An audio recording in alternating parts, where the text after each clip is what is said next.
All right, and then we can go ahead. I think we can go ahead and go live for our audience. Everybody that's going to be here is here. I click main program, right? And we're as here as we're ever going to be. All right, are we live? Yes. I'm live. Are you? Pinch me. Ah, good. I think I felt that. I think I'm alive. Welcome, everybody, to Sidewalk Science. Sidewalk Science. Not Science Sunday. It's tomorrow. Yeah, tomorrow is Science Sunday, and I invite all of you to tune into that.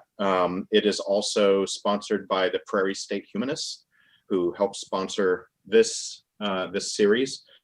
A generous grant from the American Humanist Association, as well as the Prairie State Humanists, has helped provide funds for the equipment that we use for this Zoom meeting and some of the software. So we appreciate that. They are also our ideological brethren and sistren. Is sistren? Sistren? They don't look like cisterns. No. They? Okay. No. So anyway, shout out to the humanists. Meetup.com, you can find Prairie State Humanists. And tomorrow at noon, we're going to have another webcast on a different YouTube channel. And the topic of Science Sunday will be about merit, the idea of merit and meritocracy. Merit badges. No. And in the current political climate, there's a lot of unrest and unhappiness, and I want to talk a little bit tomorrow on Science Sunday about some of the scholarly findings regarding the sources of disquiet and how some of that ties back to the ideology of merit and meritocracy. But anyway, that's for tomorrow. Yeah, that's wrong. What's today? Today is Sidewalk Science, and we have our hey, the gang's all here except for Abby. The gang's all here except for Abby. Right. Abby is away doing another conference, and I expect it's a virtual conference that she's participating in. She's a busy lady. She is. She's a busy lady and a wonderful advocate for science as well as humanistic philosophical ideas, which include, as a big part, advocacy for science. And we have John Doty, physicist from Massachusetts, I believe. Good old MA. Yeah, these days I'm from Massachusetts. We have. One time there was a time when NASA listed me as a Japanese scientist. So. Really? Yes. How did you get to be Japanese? Is there a story there? Well, it was because I was working on a Japanese mission, and the usual convention of these international missions is that everybody is funded by their own country, but I was an exception. Mm-hmm. And so since my money was coming from Japan, their classification scheme decided that I was Japanese. Oh, domo arigato. Doitai shimashite. We have Mike Albro, who is from really everywhere, I think. But English by birth. Yeah. English by birth. I had left there 51 years ago, right? And since then I've been in Sweden and Switzerland and now the US. So here I am settled. A man of the world. Get really bad when we have a new political party called the Nazi Party, and then I may go back and live in England again. But well, can I come with you? Yeah. Well, I have to check that England hasn't changed so much in the last 50 years that it's not recognizable. I wouldn't move there. I wouldn't burn my bridges. I'd go there and stay there for a month or two and see what the climate's like there. Yeah. Anyway. Well, fortunately, even the leader of Britain, I think, has most recently condemned some of the political unrest and some of the actions in the United States. See, my parentage is Scotland, and of course we Scots are always known for being such calm people. Right. And just phlegmatic in everything we do. Temperate, cooperative. Cooperative. Yeah. Mm-hmm. Yeah. Well, thanks for joining us. That's why we built a wall to keep you guys out. Two walls, and they didn't work. And then speaking of Great Britain, we have another scientist joining us, Ivan Phillips. And Ivan, you, I know that you've lived in America and Britain. Has there been anywhere else you've lived?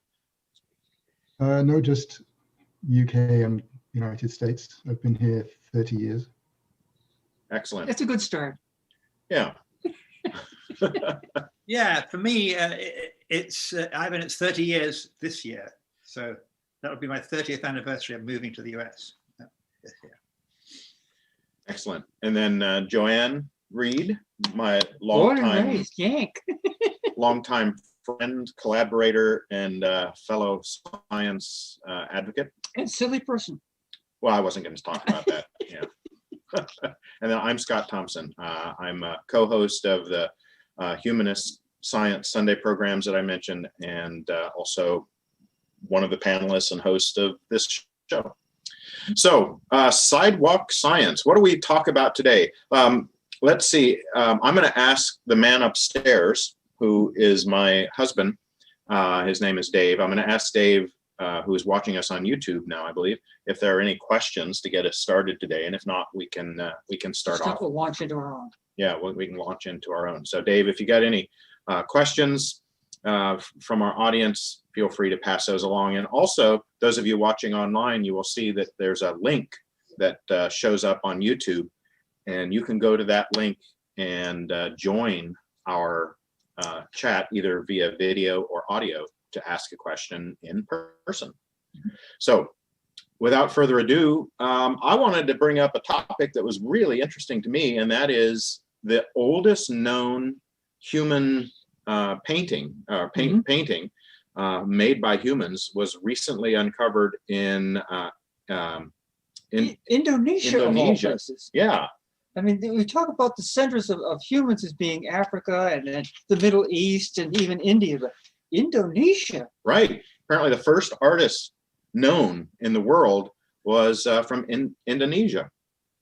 And that's about 45,000 years ago, which is before last week. Yeah. Right. 40. It doesn't rule out the possibility that that humans did emerge in Africa, because there could have been several waves out of Africa to different parts of the world, right? Yeah, we're well aware that the Australian natives came from Africa. Now the question is, what was their route to get there? And we know it was a long, long time ago. And there's also some speculation, at least, of a presence of Africans in the Americans, especially in Central America. Again, going back a long time, that the American Indians actually dispossessed these persons from Africa. So, yeah, they've been around a long time, long before freckled people. Yeah. You were fairly a newcomer, kind of a new species almost. We are. Yeah. The freckles are an interesting aberration in that, as we know, about 12,000 years ago, Europeans were a dark skin, but again, blue eyes, yeah, and all that kind of stuff. Then somehow or other, we lost all that pigmentation, but then there's a few of us basically of Northern European heritage that have freckles, which is a wonderful adaptation for an environment that is colder than all get out in the winter and hotter than all get out in the summer. How do you cope with the vitamin D load? As we know, too much vitamin D is deadly. And too little is deadly. Yeah. So we have skin that changes. During the summer, the freckles come out, they practically merge, and we become orange people. During the winter, they fade away, and now I can get vitamin D all over the place. So it's an interesting adaptation. And of course, we celebrate it. We consider ourselves to be the superior species. Yeah, I can see why. These very ancient paintings, 48,000 years old, we don't know it's Homo sapiens, right? It could have been Neanderthals or other species of humans, if you like. So there's, as far as I know, Mike, there's no evidence for Neanderthals in Asia or in the Pacific island region. There are Denisovans that made it to that region, and then also Homo florenses, the hobbit people, the sort of stunted human beings. but it would definitely go along with the general idea that the group of people who are the Aboriginals of Australia came down that land route Right. to Australia.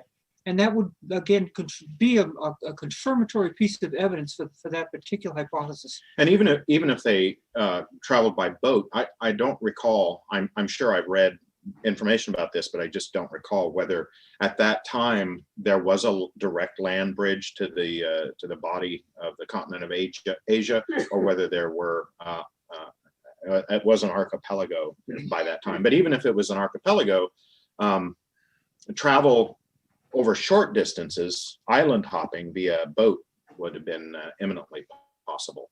But early humans. One of the things that Mike Winter, who is a co-host of Science Sunday, Mike Winter and I have often talked about is the misconception that people who lived thousands or many tens of thousands of years ago were stupid.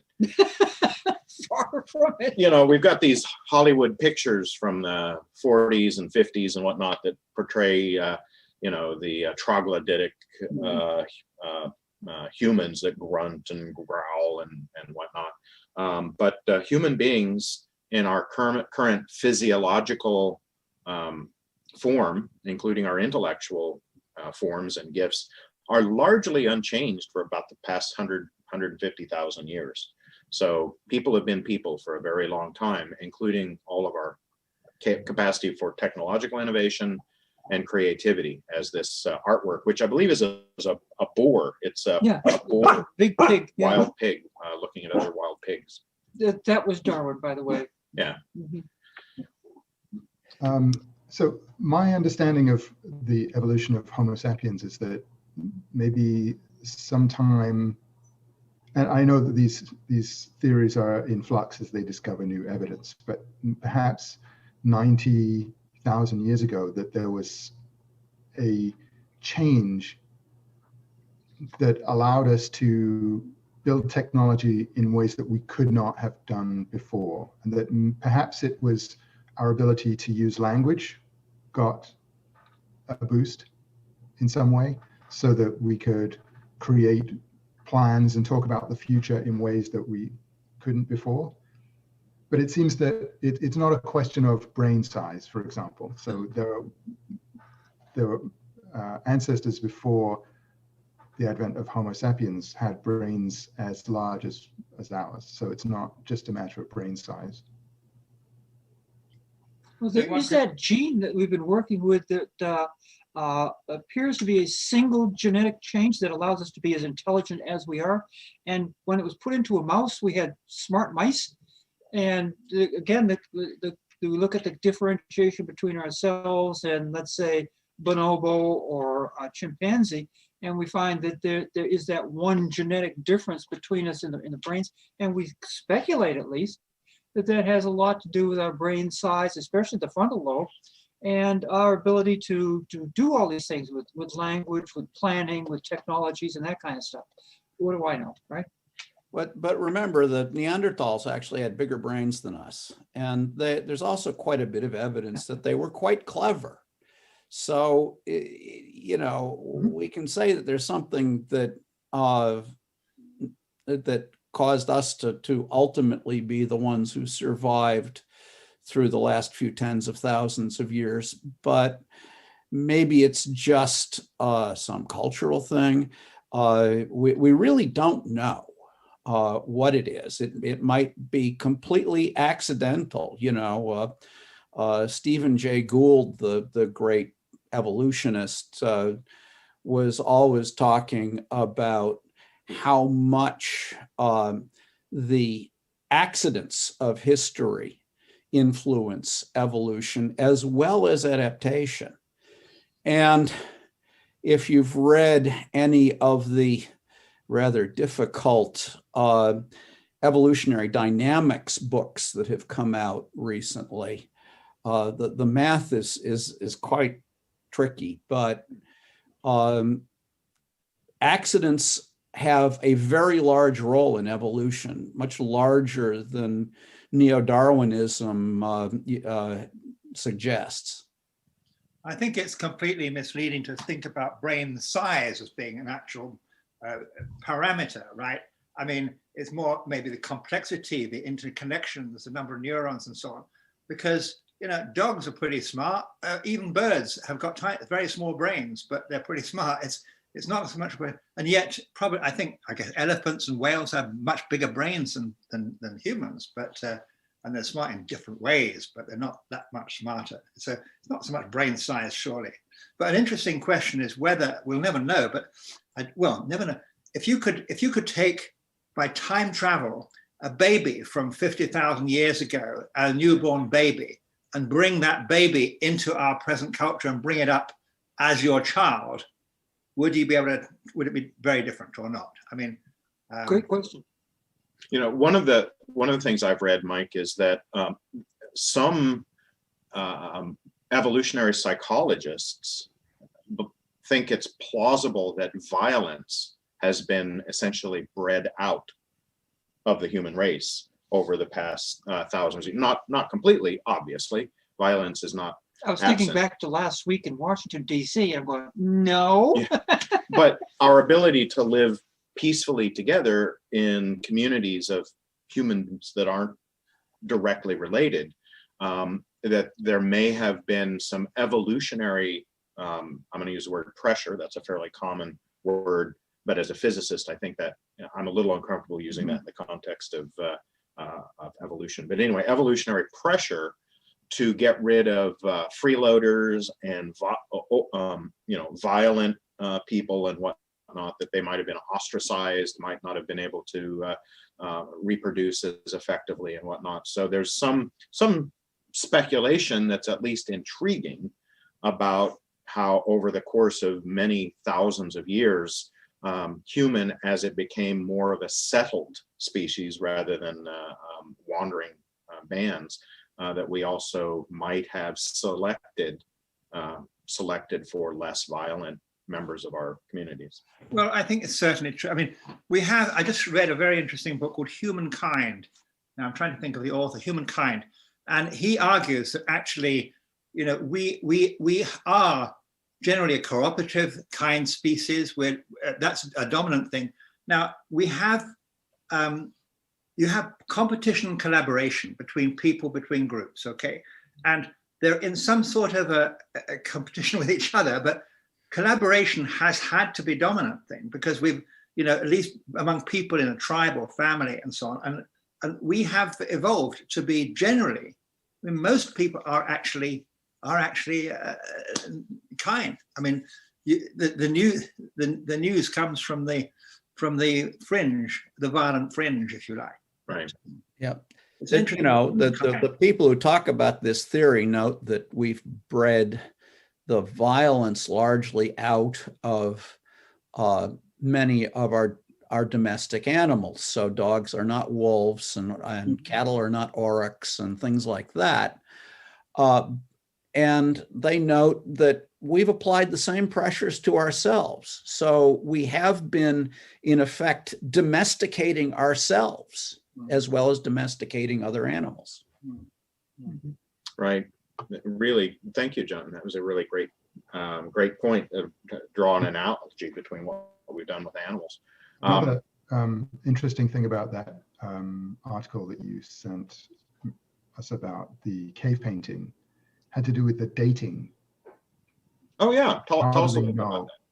How do they know how old it is? And they used the article that you sent me. I did not have time to dive in and see precisely what they used, but they did mention that they used uranium dating, and that there was, you know, some anomaly that the outer layer was older than the deeper layer on the paintings. Of the pigment. Yes, that means that obviously there's some uncertainty in the method they used.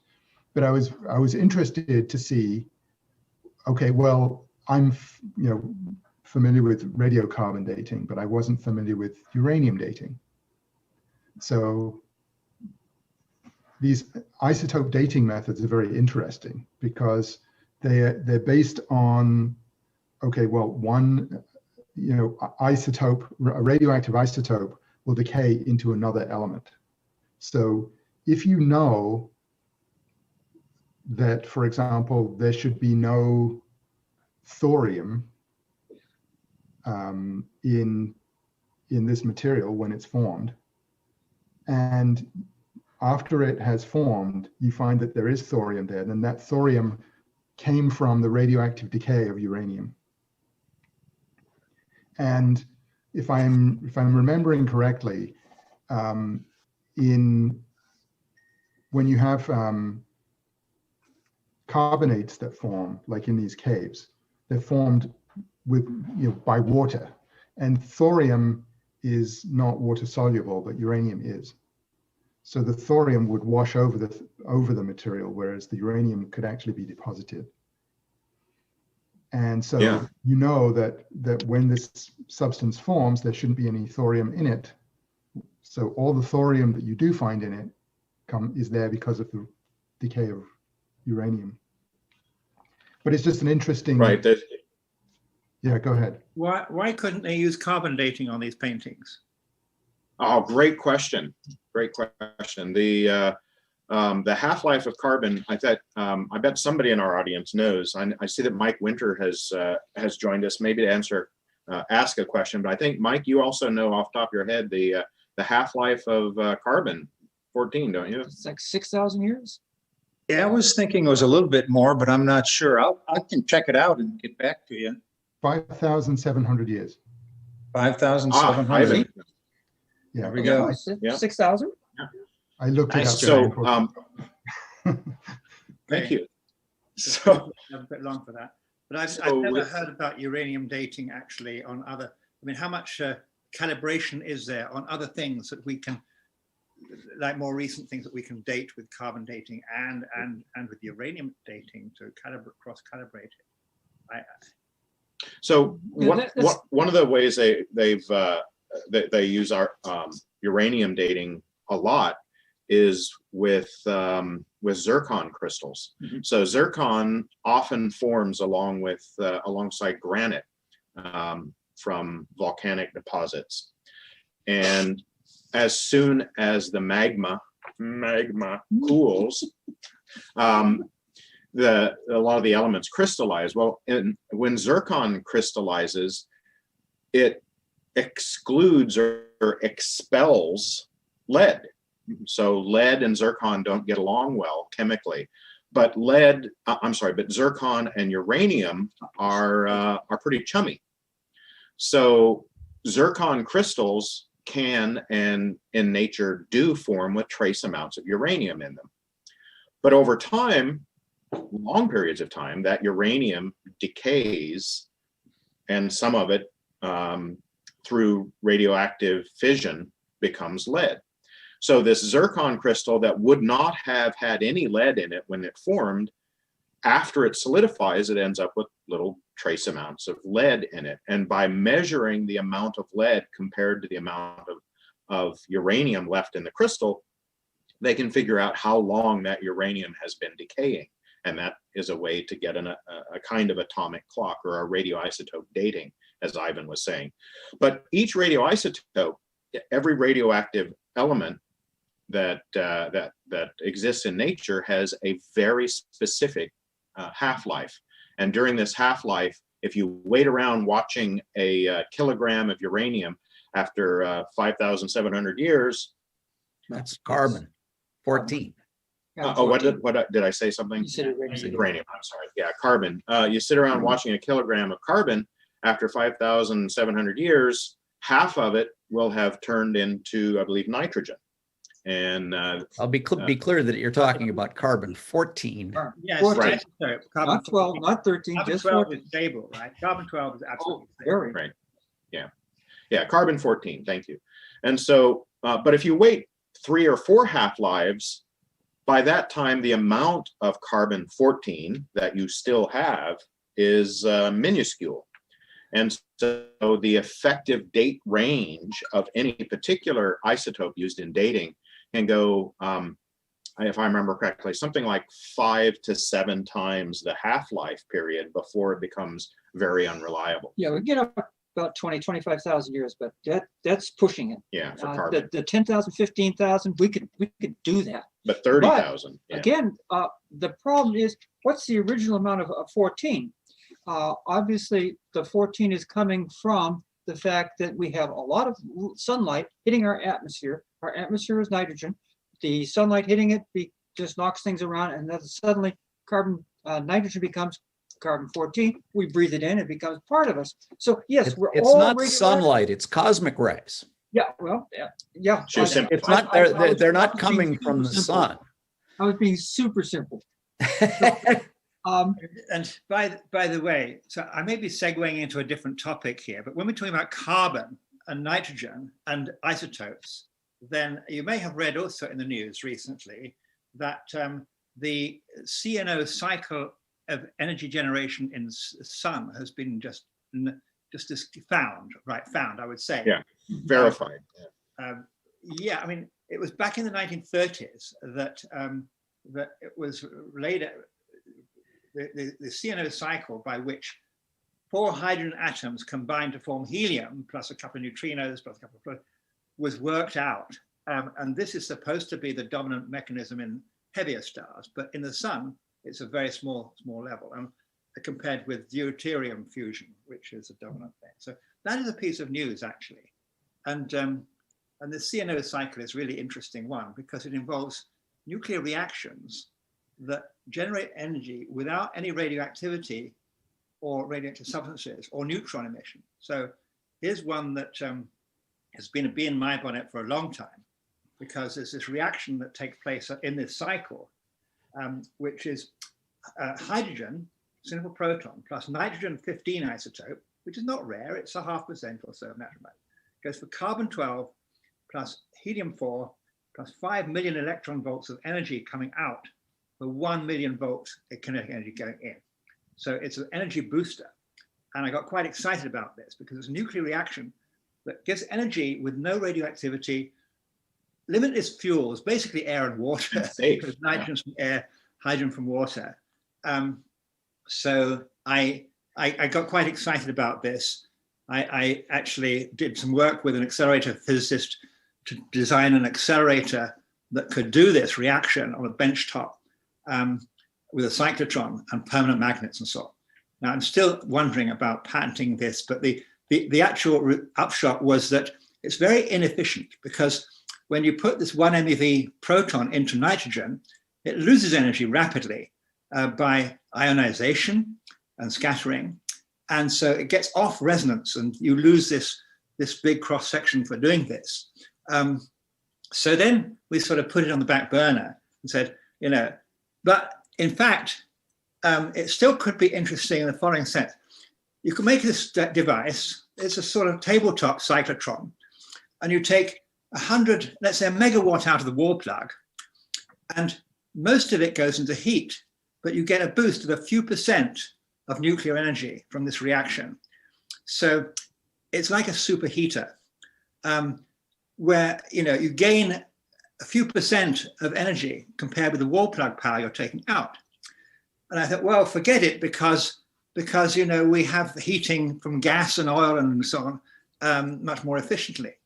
But now I'm thinking that in the future, when fossil fuels may be not used anymore for heating, and we're using electricity for heating from sources like solar power and so on, maybe a few % gain is actually worth something. So, I'm just thinking now about maybe reviving this idea because it's interesting. Reaction has no radioactivity, limitless fuels. It's just not efficient, but as a heater. So I checked at Fermilab or big buildings, all heating with gas. So, but if we move into heating by electricity for big buildings, then it could be a sort of help, a few % help. A few % helps everywhere, right?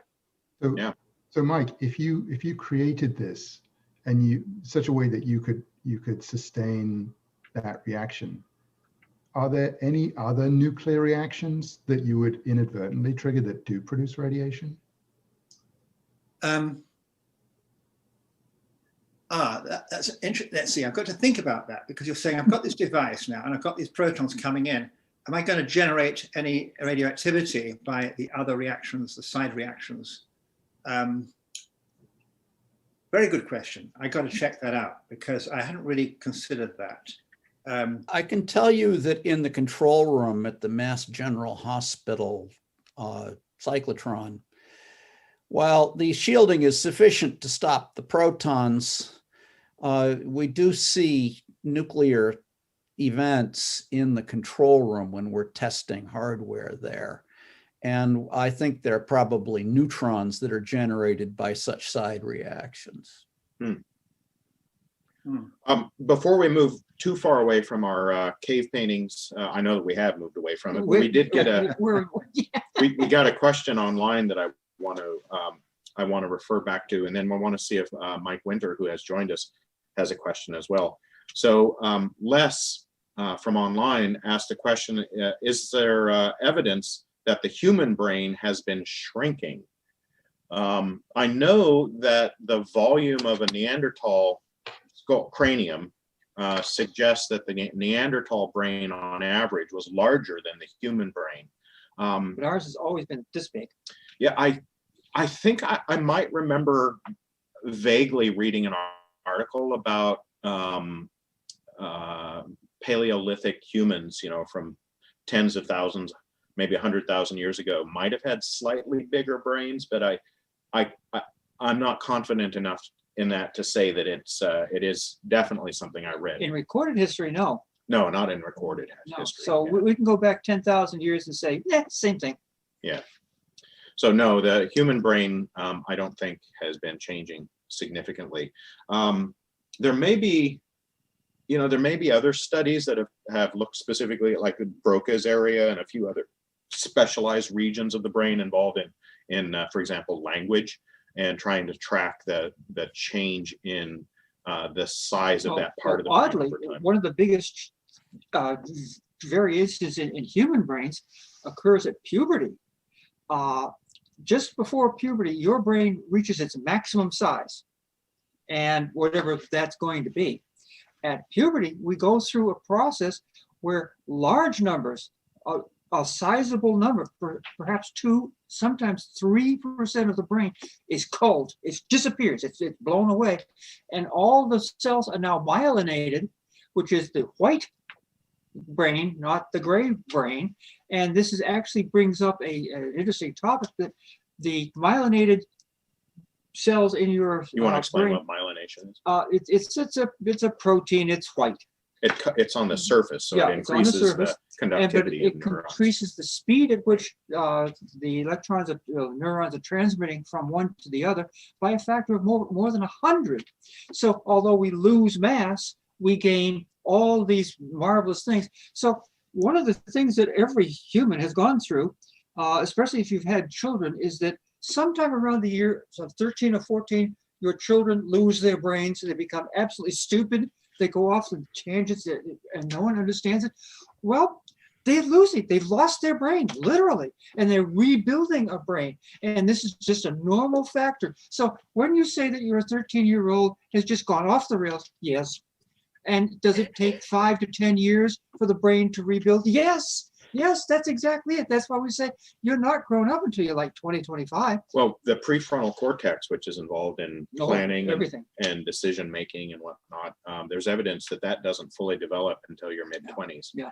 Regardless. So it's interesting. There's a whole series of studies going on with this myelination, and you can see from the age of about 5 or 6 years old that the myelination starts at the back of the head and gradually works forward, and then it gets to about here, and then puberty hits, and boom, and just come blasting forward, and the entire frontal cortex just becomes a mess, and then it rebuilds, and we become halfway human again. But that area of just around the early age stages of puberty, we're stupid. We're really out of control. It must be all those raging hormones as well. I mean, You put it, well, again, that's one of the consequences thereof, is the raging hormones causes that culling and myelination to occur.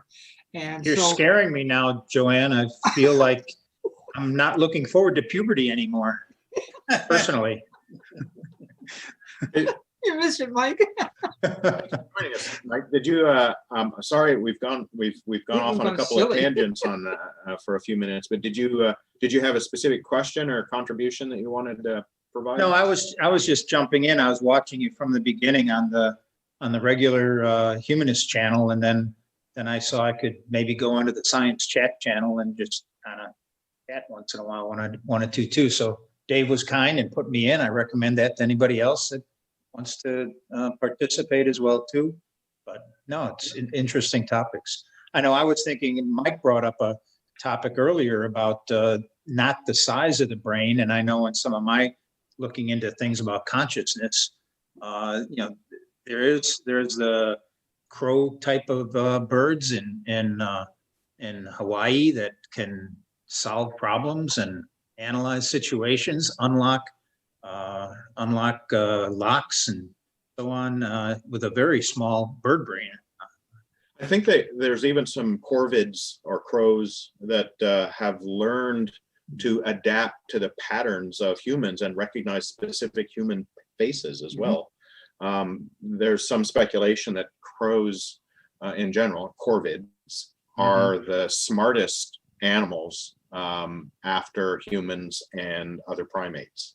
One of the other interesting factoids that I learned a few years ago was that the neural density in bird brains, we use bird brain as an insult, but bird brains have about 7 times the neural density that mammal brains do. So they pack a lot of processing power into a small space. Right, that's kind of where I was going. Some of the talk about consciousness and how do you measure consciousness, and it may be the density of the neural matter and the number of connections that are capable of being formed or that have been formed or naturally formed inside the species, whatever it is. Yeah. I just want to point out that brain size is usually correlated with the size of the body and not necessarily with intelligence. So since that's true, it seems like, it would be, I don't know what else the brain cells are doing, there are different kinds of brain cells. They're not all neurons, right? So we don't know what they're doing, but it seems like there's the potential to reduce the size of the brain and still keep the same amount of intelligence. But who knows, maybe those cells, early cell development is needed for, as Joanne was saying, that the number of brain cells and connections you make when you're very young, it spikes early and then it starts to decline. So maybe you need those cells to create that space for that development. Who knows? Well, it might be that the number of connections is more indicative of intellectual capacity than just the number of neurons. There are cases of extreme, I believe it's called hydrocephaly, where there are these fluid chambers in your brain, and some pathologies involve those chambers filling up to such an extent that it essentially compresses your brain to a balloon or a shell inside your skull, and a fluid-filled balloon. And naively, you might think that this destroys so much of the brain that the person is significantly debilitated. But there have been at least many cases, I don't know if every case that this is true, but there have been many cases where people with this severe hydrocephaly have perfectly normal cognition with essentially a shell-like brain instead of a mass of brain. And maybe that's because the cells that are not damaged form more connections. There's still so many mysteries about consciousness and the way brains work. Especially Well, let's note that birds have very large brains for animals in general. And we are quite large animals. We get all impressed by whales and elephants and all that, which are bigger than us. But there are very few species that are bigger than us. And so there does seem to be, if you want human-like intelligence, it does seem to require the resources of a large body to support a large brain. Mhm. Now, large doesn't necessarily mean that there's a correlation with, at the level of a factor of 10, but most animals have brains that are a factor of 1,000,000 smaller than ours, and they don't have anything that we would associate with human intelligence. Right. I'm glad you said Although we human killed cycle. off a lot of the megafauna that might not have had the intellectual capabilities that we had to. In the early times as we were hunting things, we hunted all the different megafauna and killed them off over the whole world, really. Well, yes, I think I think what we've shown is that it's necessary to have the resources of a large body to support an intelligent brain, but it is not sufficient. You need other stuff. But John, I'm glad you used the word, human-like. Diplodocus were not apparently intelligent. They haven't left artifacts. They weren't engineers. Yeah, you said human-like intelligence, and it's important because the intelligence is a whole big subject. But look, take an ant. I mean, an ant has got a tiny, tiny brain, and in some sense, it's not stupid. I mean, it knows follows things around. It's not a human-like intelligence, but what is intelligence anyway? And It's attributed intelligence. I sent some of you a link to a 1.5 hour discussion about intelligence without brains, which I found very interesting because it talked about, for example, things like flocks of birds or swarms of bees or ants and so on, who exhibit collective behavior as if they know what to do, and yet they don't. It's not a common brain. That's very interesting to me. How they feel each other. In a flock of birds, that's a whole. And of course, we are a flock of cells in a way. We have all these cells that are interconnected and communicating with each other by chemicals and by electrical signals and so on. But basically, we are a collection of cells, and yet we behave. It's an emergent phenomenon, our intelligence. But when you see the behavior of some large groups of beings like ants or birds or bees and so on, there's a certain. It's a certain. Well, and then there's the other meta thing, which that we are components of a civilization, and that civilization has capabilities that none of us as individuals have. Right. Yeah, the human species is far more knowledgeable than any human being. Well, yeah. Well, almost any human being. And becoming more so as we get more and more interconnected, right? So in a few hundred years' time, what will life on Earth look like? It probably won't look like anything like it does now. Right. Everything changes. Yeah. All right. I'd like to change topic a little bit Speaking of and change. go back to one of our favorite issues. I think we talk about this maybe every other time, perhaps even more frequently than that. And that is the search for extraterrestrial life and the possibility of life in the universe. One of our perennially favorite topics. I suspect that most or all of you have seen the news stories about Proxima Centauri and the radio waves that have been received from that. I could start, but I'm going to let somebody else dive into that. Who wants to go first? Go do it, John. Well, we get these things every once in a while, and First, tell us what we got. well, there were some observations from a specific radio telescope that found a narrow band signal, basically a radio frequency tone, not perfectly stable, coming apparently from the direction of Proxima Centauri. I say apparently because radio telescopes have what we call side lobes.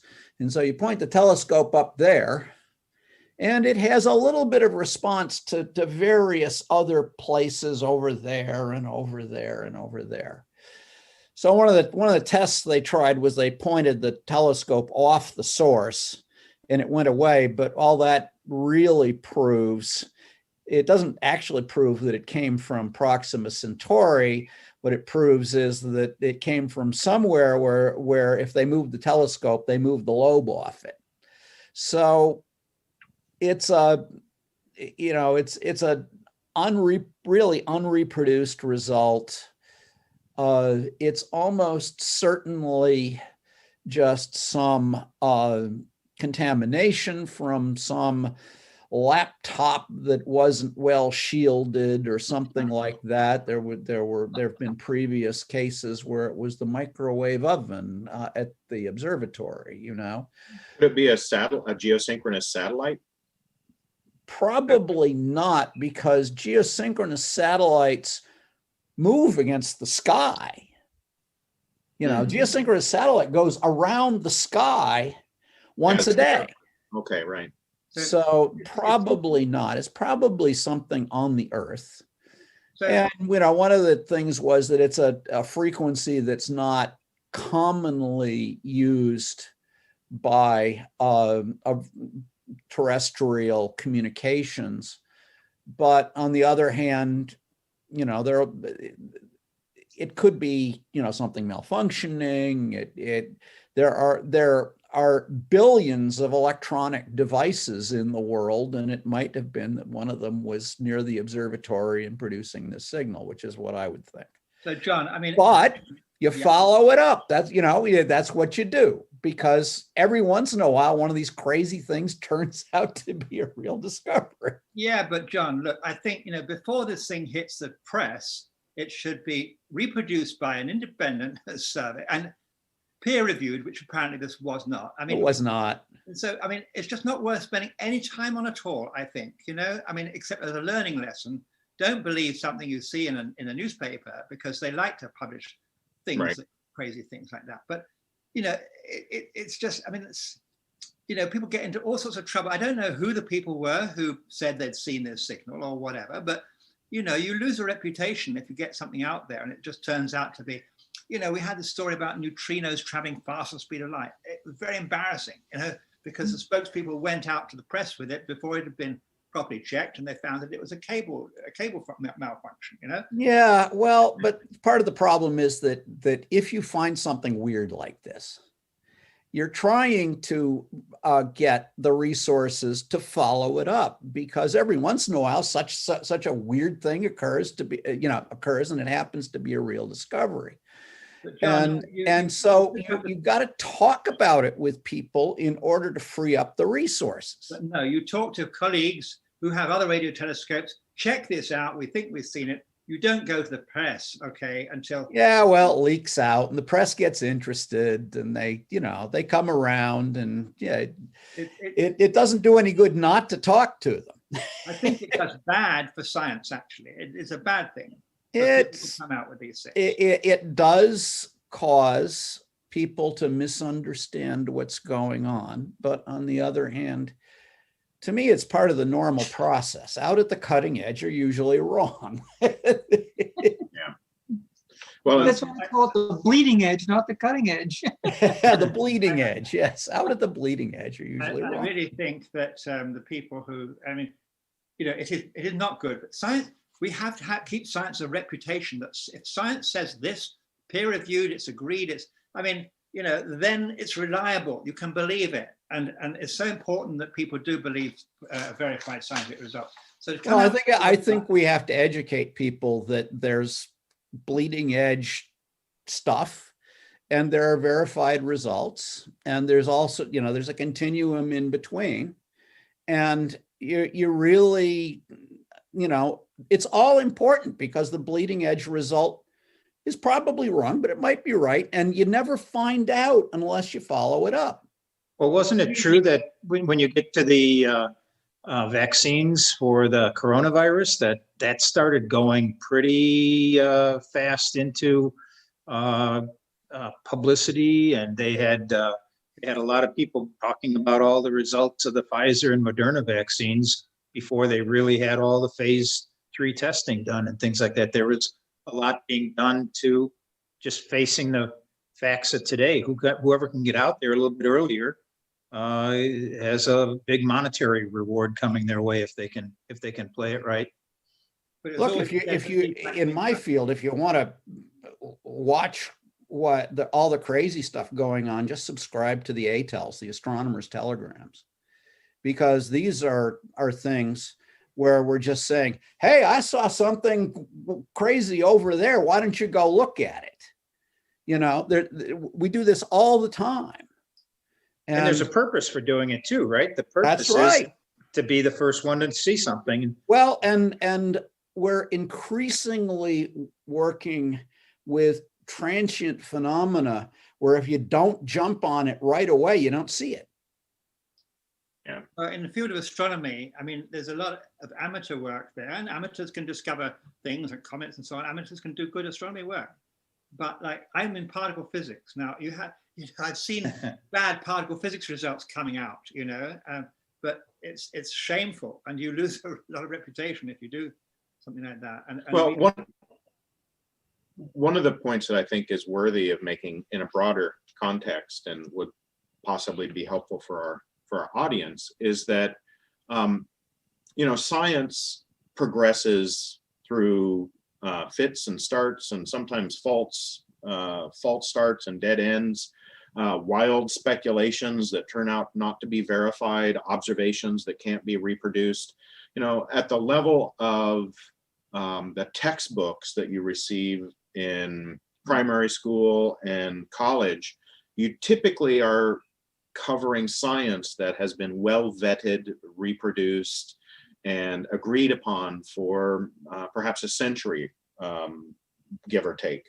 But the actual practice of day-to-day science, like this radio signal possibly from the direction of the closest star, Proxima Centauri, shows that when something new presents itself to us, we have to recognize first whether it's a natural phenomena or an artifact of our instrumentation, like the faster than light neutrinos turned out to be. And if you take a lot of this science news to heart, or you take it too seriously in terms of integrating it into your worldview, you can be making a kind of a mistake in terms of jumping to conclusions. And scientists in general, like our scientists here on our panel today, you know, argue consistently for things like confirmatory evidence, checking your equipment, ruling out possible systematic errors, etc. So the nuts and bolts, the bleeding edge of science is a messy process trying to sort out truth from fiction. And there are discussions and arguments and differences of opinion.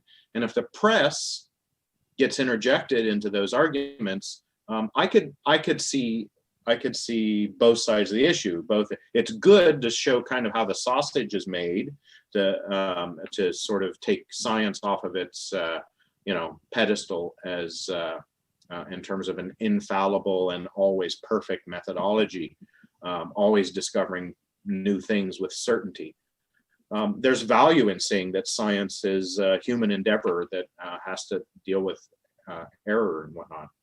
On the other hand, there's value in waiting until we're confident that what we have to say, what we have to share has been well vetted. So I think both points. I'd like to add that there is, of course, a popular press out there which is involved with science.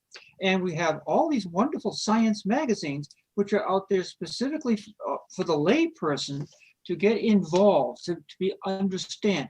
We all recognize that without dollars, science stops. Good point. We've got to have someone ponying up the bucks. And so one of the ways we do that is with the popular science. So there's the Scientific American, there's Discovery, there's the Smithsonian, there's all these other magazines out there for the popular press, and they have to have stuff to fill the magazine. And so they have they have reporters out there who are always calling up Fermi Lab or whatever. What's new? Did you have anything new or exciting? And then snap at anything just to get it out there. And what does this do?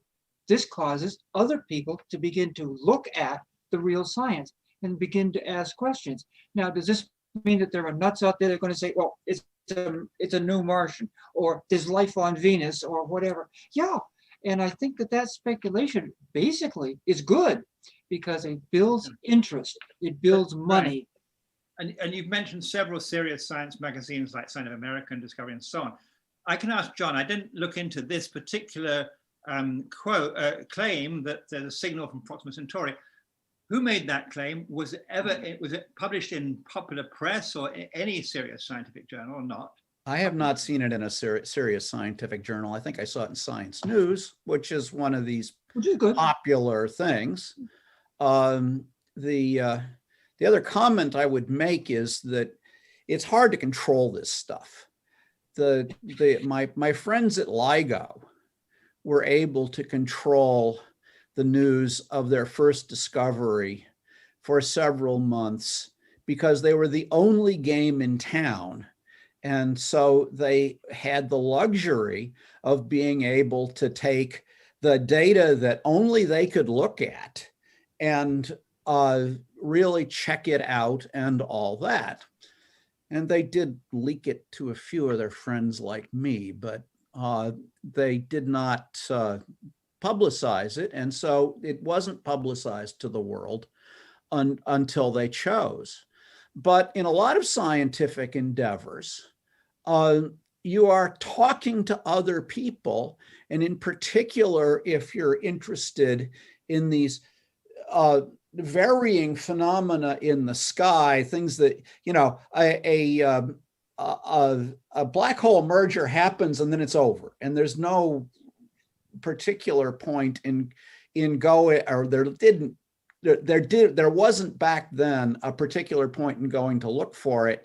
Now we're starting to see neutron star mergers, and it's worth looking at the gamma ray data and all that. But for that one, there wasn't any need for quick follow-up, so they could take their time.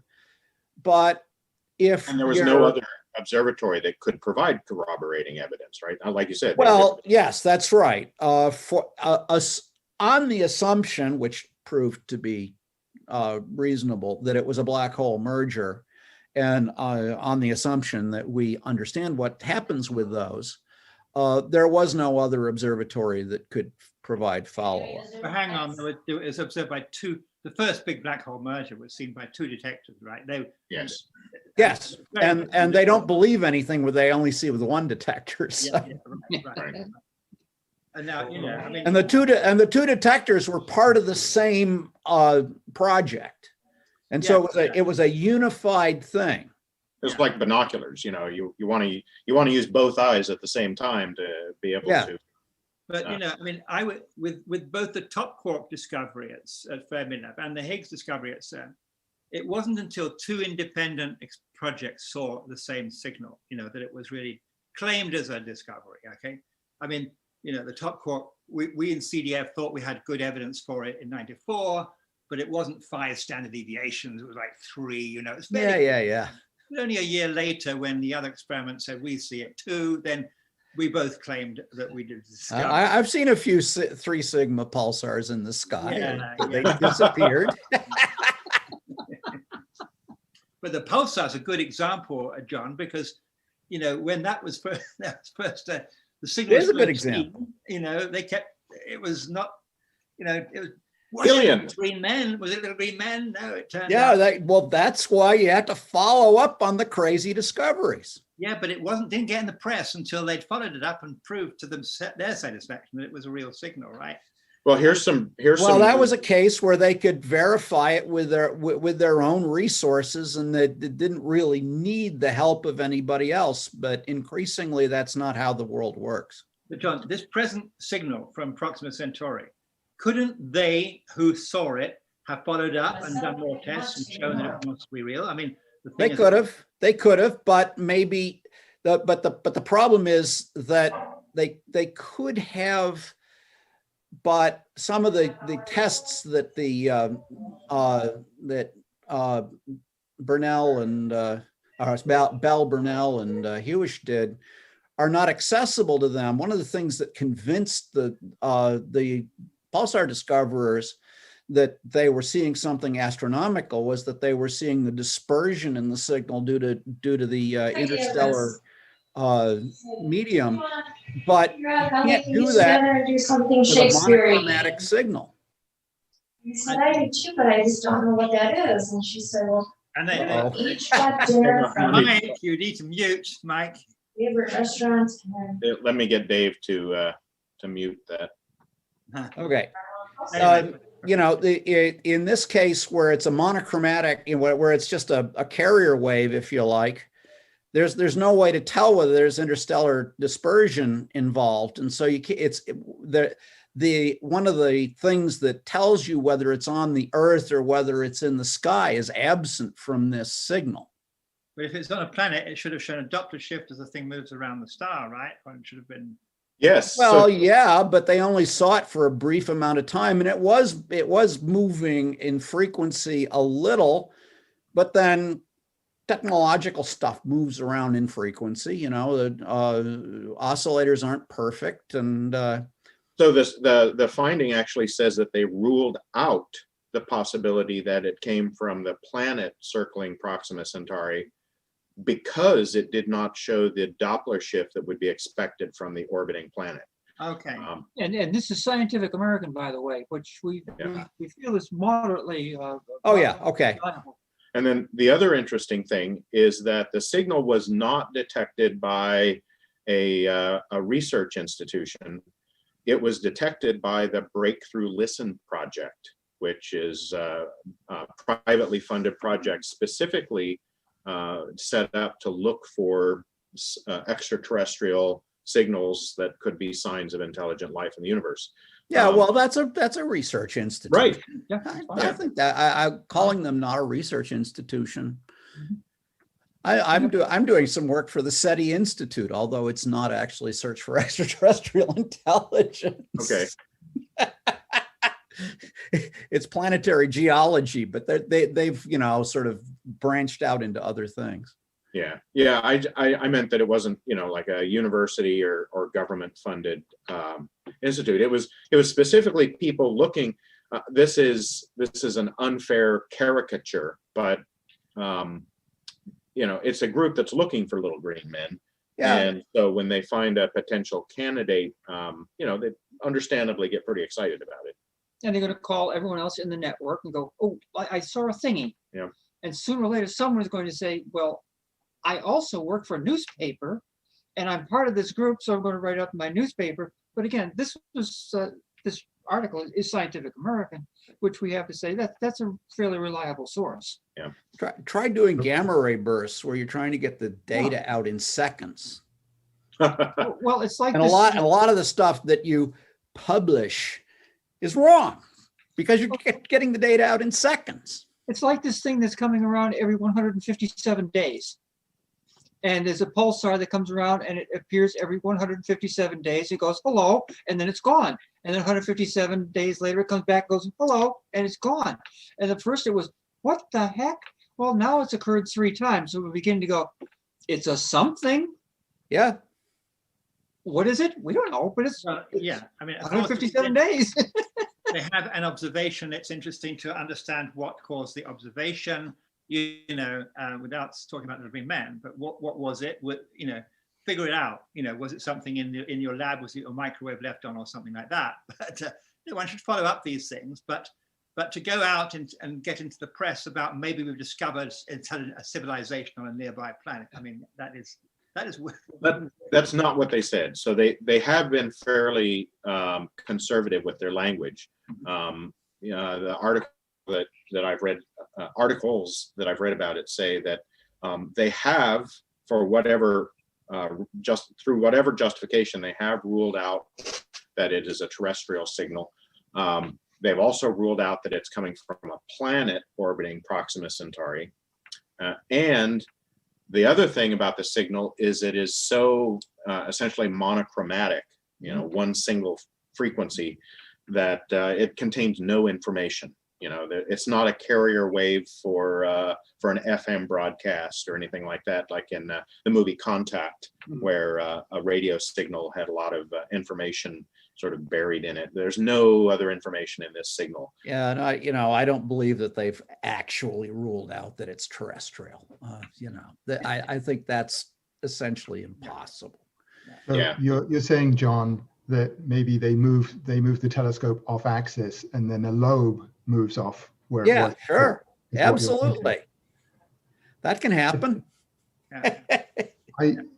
I also want to say something about the movie Contact. I love the movie, but in the end, they have this part where it's like, could the signal from Vega have been faked? This is a signal that's in the story. Well, maybe I shouldn't give spoilers. I don't know, but but they were like, could it have been faked by a satellite? And I'm like, no. Yeah. No. Right. Yeah, there are ways to rule out different things. You can rule out a microwave oven if you do the right scientific methodology. You can rule out satellites, geosynchronous or not. You can rule out, orbiters around Mars or Jupiter. We've got spacecraft out there in the solar system that are sending out radio bleeps, and there are ways to identify those and rule those out and whatnot. So through the process of elimination, eventually we can say what it isn't, but that doesn't necessarily tell us much about what it is. Yeah.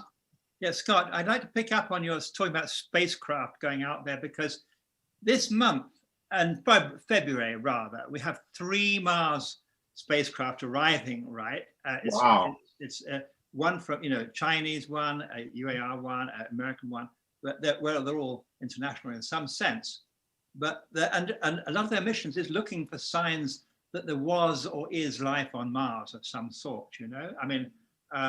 so that is actually, I'm writing about that for my February science column, because it's a really, it's not often, because you have to have the Earth and the Moon and the Mars in the right part of their orbit. So 3 of them were sent off back in July, I think it was, and all 3 are arriving at Mars in February with very sophisticated. There's going to be a lander, rover, and an orbiter, and so on. Something with like a helicopter drone too, right? Yeah, there's a drone, right?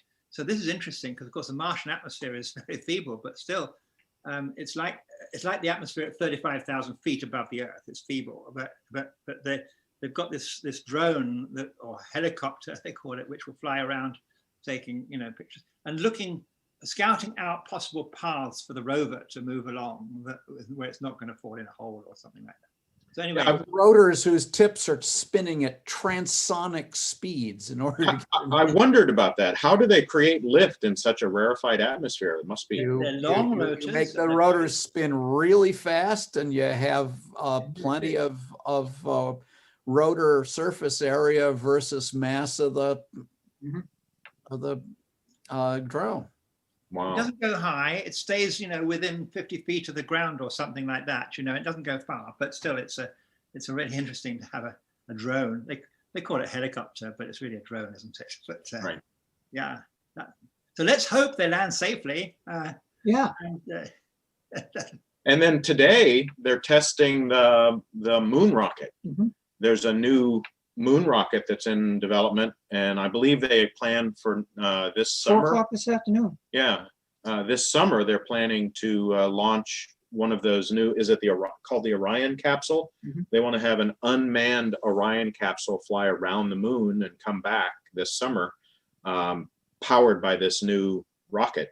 And they're testing the rocket, one of its final tests this afternoon, firing it. That's all four of the rockets are being tested at the same time. So how the hell do they stop it actually taking off or going? Yeah, they bolt it down really hard. Yeah. Set a bowling ball on top of it or something. They got clamps. Yeah. Remember But note that SpaceX did a hot fire test of their Starship vehicle 3 times in one day a few days ago. Wow. So this hot fire test has taken years to set up, and they're only going to do one. And other people in this business are doing a lot more testing. Yeah. Amazing. And then the Juno probe is still, they've extended the lifespan of the Juno probe and the associated mission control personnel and computing power. That Yeah, they're going to do some flybys of the moons, and they're going to use those to lever themselves into a lower orbit so that they can get more data. fantastic. Mhm. Yeah, Just neat. I have a photograph on my wall taken by a Juno probe.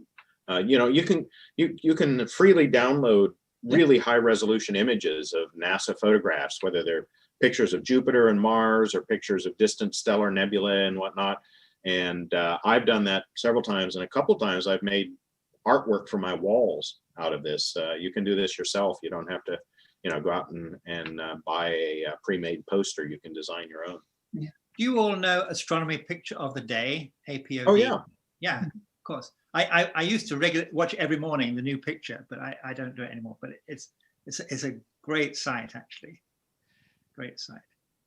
Great.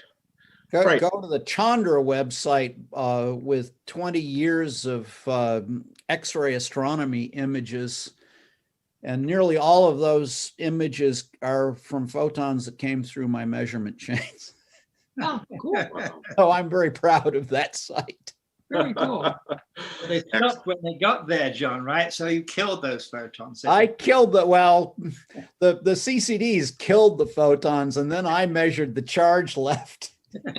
But you know, if your lovely device had not been there to kill those photons, they would have been wasted in the atmosphere or against some rock in some desert or. Oh no, most of them would still be going because Chandra's in a high Earth orbit, so most of the photons that hit it Skim past the Earth. would go sailing by. Okay. Well, I was trying to be more poetic, John, but thank you for the practical.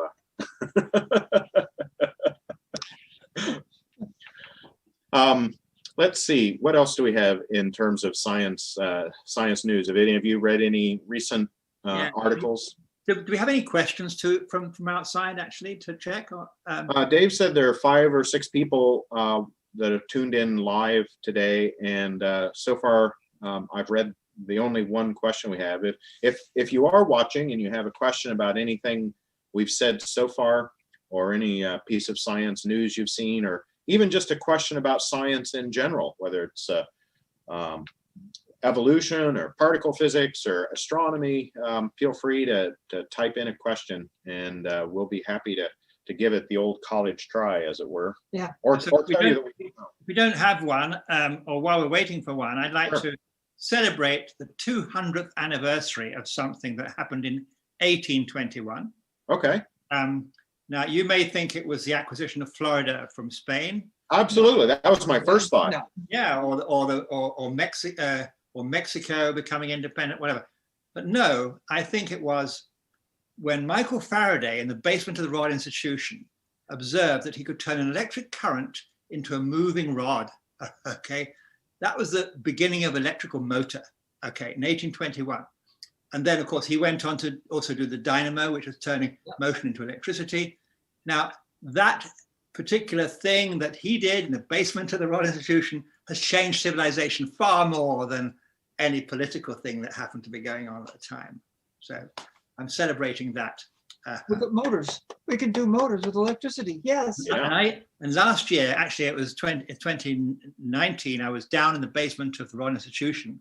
You can go in there, and Faraday's labs are still down there, and you can see his equipment down there. Really? It's really magic, you know.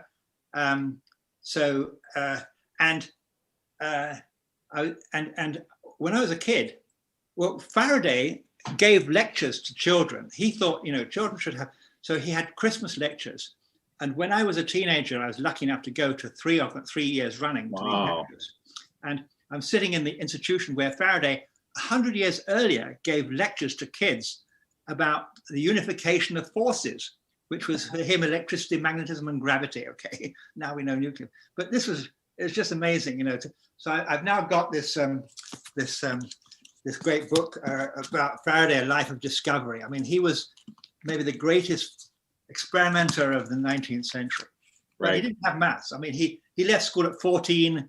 He'd only learned arithmetic, and that was about it, you know. But he didn't need maths. He was curious and like playing with stuff, and and just very clever at that sort of thing. So, Well, the other thing is that if you read Einstein's first paper on relativity, he was using the results of Faraday-style experiments as his justification for relativity. Right. He didn't know He did about not the quote the Michelson- Michelson-Morley experiment, which is in every textbook.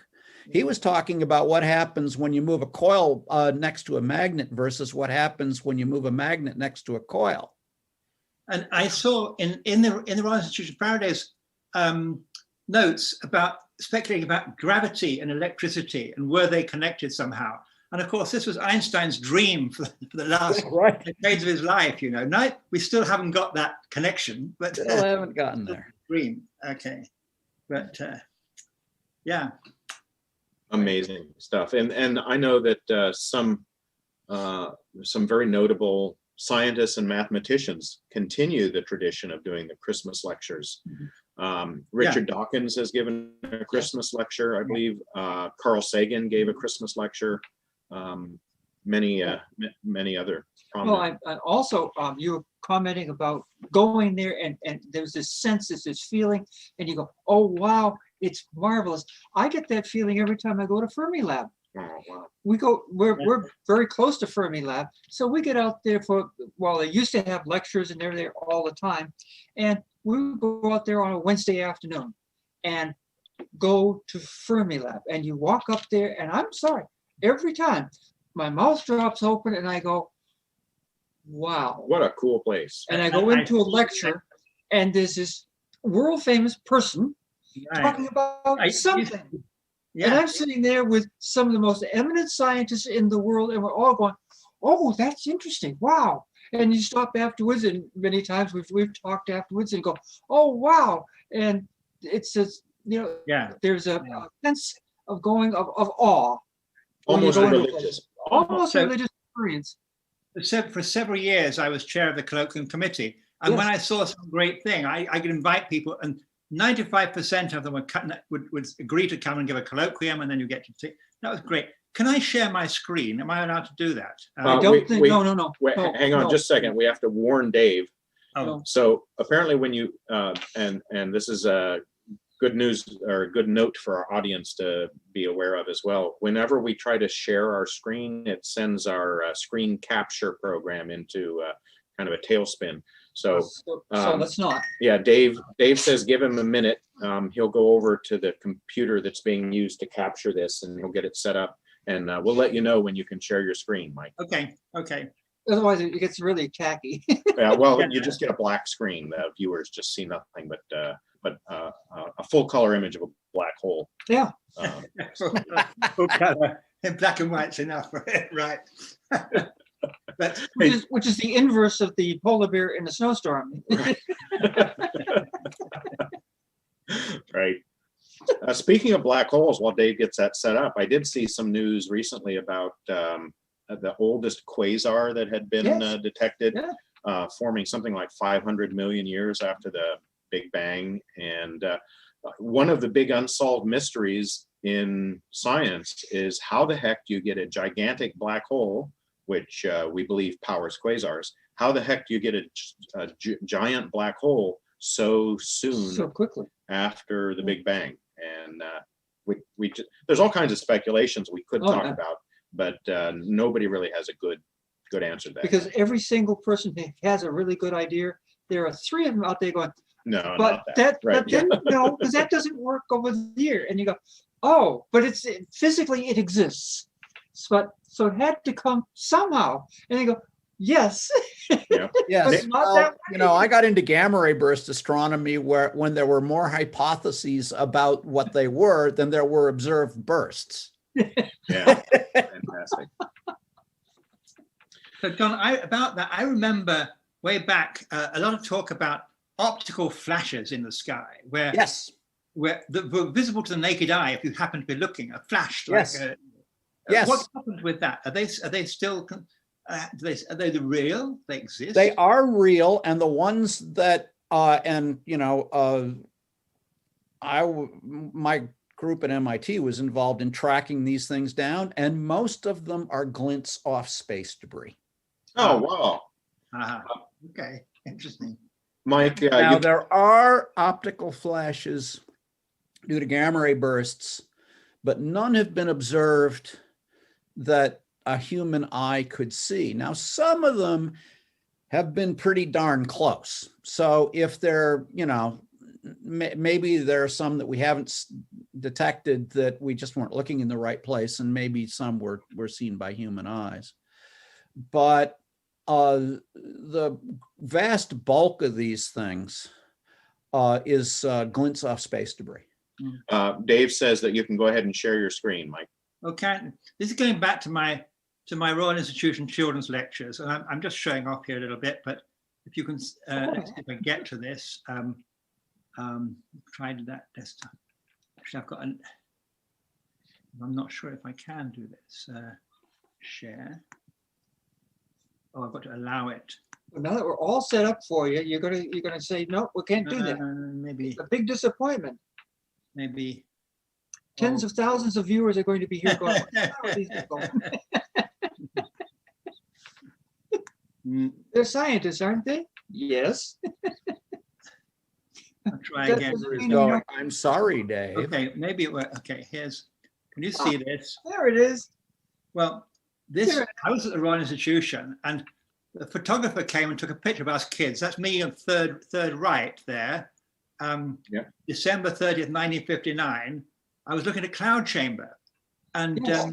that got Yes. a picture on the back page of the Times, which didn't have any pictures on the front page, only the back page. So that was very that was a cool thing for me. So I'm going to stop sharing, but that I found. So there, and the thing, my brother's school teacher had got into the Royal Institution, but the following year, my brother said, "Mike, you may enjoy these more than I do." So I got to go. That was really cool. But anyway, and they're still going on, you know, 180 years later, every year apart from in the war, they stopped them, but otherwise it's been going every year. Mike, are you a fellow? No, not of the Royal Institution. I'm a fellow of the Institute of Physics in the UK. We have a question from a viewer. What do you guys think about the possibility of using fusion power to do electrical generation on a grid scale? I do not think we're going to be seeing it.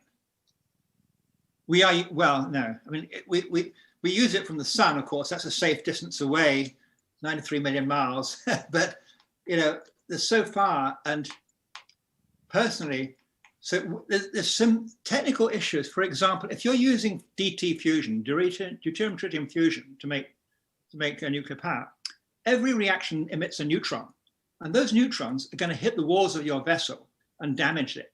We do not yet have any solution to that. Apparently, if you had a fusion reactor working at the advertised power, all the materials of the walls would not last more than a few days before they're damaged irretrievably. So, I mean, that's a technical problem. They say, "Oh, it's a technical problem. We'll solve that." I don't know, but if they will, I think Not on the near term horizon.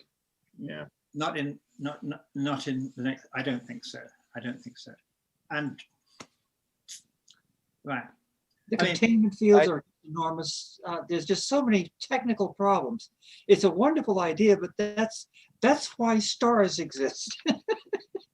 Yeah, and you know, in the star, I mean, for example, the center of the sun, this always surprises people. You think, suppose I could reproduce a cubic meter of the center of the sun in my laboratory. Wouldn't that be a great reactor, great source of energy? No, a cubic meter of the center of the sun emits about 50 watts, between 50 and 100 watts of power. Okay, and that's it. It's just a hell of a lot of sun, you know? The energy production density of the sun is comparable per volume to human metabolism. Something like that. Yeah, that's a good point. Yeah. Yeah. Yeah. Right. If we put a few 100 billion of us together, we'd be That's right. We could be a star. My own feeling is that if you want to colonize the Kuiper belt, you probably want fusion. The Kuiper belt is on beyond Pluto, right? Yes. But solar energy is becoming so cheap. Yeah, solar energy, Photovoltaic. fusion energy. We've got this fusion reactor that's stable, working day and night, you know, emitting heat and light, and that's the sun. Yeah. We can use it. We don't need to build one on Earth or try to.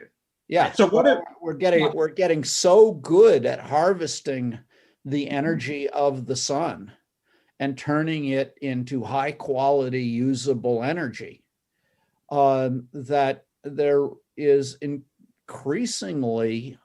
increasingly looking like there's little point in the long term in having other energy sources. yeah, last time photovoltaic electricity, you can use it to make hydrogen, and once you make hydrogen, you can that's an enormous transportable fuel. energy that you can use to drive all sorts of chemistry to make the chemicals you want. And the potential for solar photovoltaics is looking extremely bright.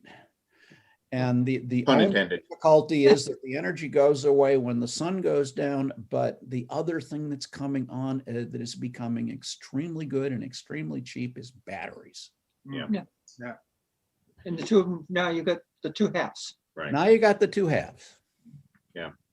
All right. Well, that's the time we have for today. Today, our Sidewalk Science will be back again on the first Saturday of February. Let me just double check the date here. Pull up the calendar. Yes, Looks like that'll be the 6th. For the 6th. Yeah. So we'll be back on the 6th of February. In the meantime, check out our other programs from the Prairie State Humanists, including our Science Sunday, which one of those will be tomorrow. And I'd also like to let everyone know that my next book, Jill Rain and the Gills, will be out on the 30th of this month. That's your. So if you want to go to my website on Amazon, you'll find there are 4 books there now. 5th one is coming out at the end of this month. Please make me a wealthy author. I'm easy. They're fun books. They're kind of like I take them in. they're in the spirit of kind of Tolkien. You know, they're high fantasy books about elves and dwarves and whatnot. So they're a fun read and very intelligently crafted. Ooh, thank you. Anyway, thank you all for joining us. Be well. And thanks to our scientists. Stay healthy, stay well, stay warm, and we'll talk again soon. Bye. Bye, guys.